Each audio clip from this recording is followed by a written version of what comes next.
Hello दोस्तों, राधे राधे। आज हम बनाएंगे सैंडविच ब्रेड पकौड़ा। तो उसके लिए हमने कुछ सब्जियां ली हैं, जैसे टमाटर लिया है, एक टमाटर काटा है, दो प्याज छोटे छोटे काट लिए हैं, 4 से 5 हरी मिर्च और धनिया। इधर हमने 3 से 4 आलू उबाल लिए थे, उसको भी अच्छे से कद्दूकस कर लिया है। इधर हमने गैस पर एक फ्राई पैन रख दिया है।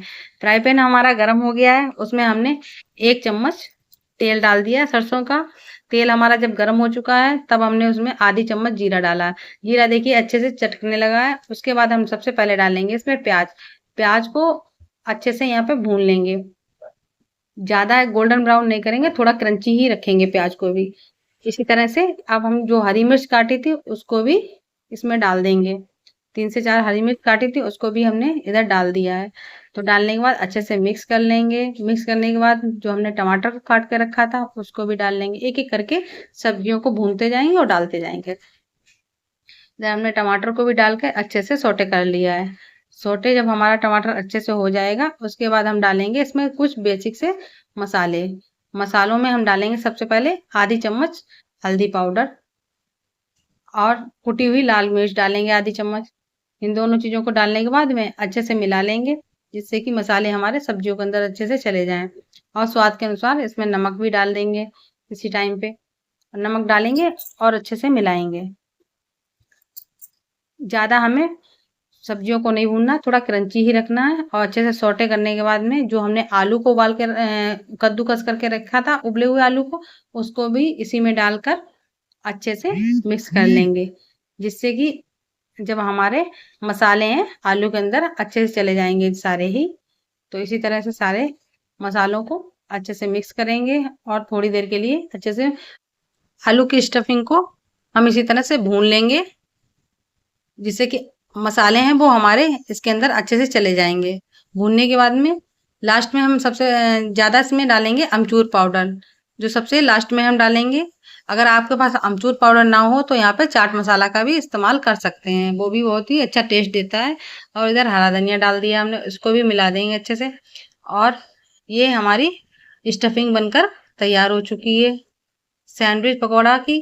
अब हम सैंडविच पकौड़ा बनाएंगे। उसके लिए हम इसको स्टफिंग को थोड़ा ठंडा होने देंगे। ठंडा होने के बाद में ही हम ब्रेड के ऊपर इसको लगाएंगे, नहीं तो अगर गरम गरम लगा देंगे तो हमारे ब्रेड टूट जाएंगे।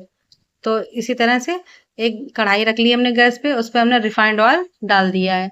और इधर हमने बेसन ले लिया है। बेसन को भी हम एक बाउल में 2 कटोरी के लगभग बेसन डाला है हमने, और इसका एक घोल बनाकर तैयार कर लेंगे। तो उसमें हमने थोड़ा सा हल्दी पाउडर डाल दिया है, आधी चम्मच से आधा। और नमक भी थोड़ा हल्का ही डाला है, क्योंकि हमने स्टफिंग में भी सभी चीजें डाली हैं, तो हल्का हल्का डालेंगे। और डालने के बाद में अच्छे से मिक्स कर लेंगे इन सभी चीजों को। और हमने यहाँ पे 2 कटोरी बेसन लिया, तो हमने 2 कटोरी 1.5 कटोरी पानी का यहाँ पे इस्तेमाल किया है। 2 कटोरी बेसन है, तो इस तरह थोड़ा थोड़ा करके पानी डालेंगे, जिससे कि इसमें लम्स ना पड़े, कोई भी गुठली ना रह जाए। तो इसलिए थोड़ा थोड़ा पानी करके डालते रहेंगे, इस तरह से चलाते रहेंगे। एक ही डायरेक्शन में चलाएंगे तो बहुत ही अच्छे से बेसन हमारा बनकर तैयार होता है।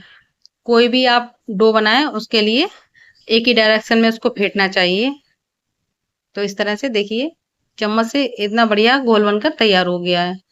और हमें इस तरह से घोल को कितना गाढ़ा कितना पतला रखना है आपको हम दिखाते हैं। देखिए चम्मच के पीछे हम इस तरह से आपको एक लाइन बनाकर दिखाएंगे। तो इतना गाढ़ा हमें रखना है। देखिए इस तरह से गोल बनाकर तैयार करना है। गोल हमारा बन चुका है। स्टफिंग भी हमारी ठंडी हो गई है, हमने प्लेट में निकाल दी थी।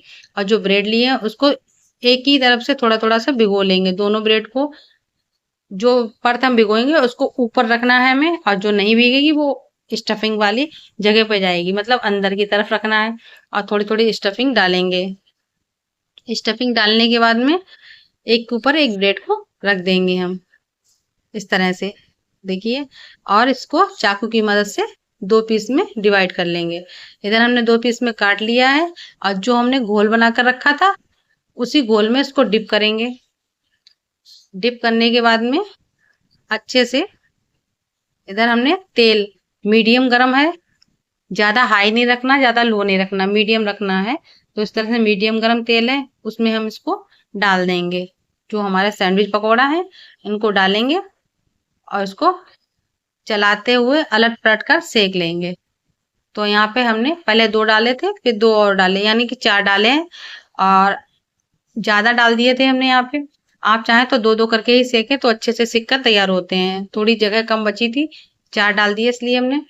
तो इसी तरह से आप भी पकोड़े बनाकर ज़रूर देखें। ये खाने में बहुत अच्छे लगते हैं। इस टाइम बरसात का मौसम है, तो कुछ लगता है कि चाय के साथ अलग खाएँ या चटनी के साथ भी इनको खा सकते हैं, सॉस के साथ भी। तो ये पकोड़े हमने बनाकर तैयार कर लिए थे। इसी तरह से ये इस तरह से स्टफिंग जब बनाएँगे, तभी स्टफिंग बनाने के बाद में इसको भरते हैं ना जब ब्रेड के अंदर, तब इसका टेस्ट अलग आता है। अगर आप कच्चा आलू भर लेंगे, बॉयल करा हुआ कच्चा आलू मसाले मिलाकर, तो उसका टेस्ट अलग आएगा और इसका टेस्ट अलग आता है जब हम इसको थोड़ा फ्राई करते हैं। तो ये खाने में बहुत ही अच्छे लगे थे। टेस्ट इनका थोड़ा-सा बढ़ जाता है इस तरह से खाने से। तो हमारे देखिए अलट-पलट के हमने इनको सेक लिया है, गोल्डन ब्राउन होने तक सेका है और सिक कर तैयार हो गए हैं हमारे पकोड़े। तो इनको हम एक-एक करके निकाल लेंगे बाहर। तो इसी तरह से बारिश के मौसम में आप भी बनाकर पकोड़ों को ज़रूर खाएँ और इसको हम सर्व करेंगे केचप के साथ और हरी मिर्च के साथ।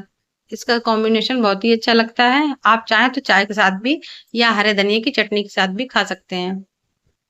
जैसी मर्ज़ी हो वैसे खा सकते हैं। तो इस तरह से आप एक बार ट्राई ज़रूर करें। अगर आपको हमारी वीडियो अच्छी लगती है तो लाइक करें, शेयर करें और चैनल को सब्सक्राइब करें। Thank you, bye-bye. मिलते हैं अगली वीडियो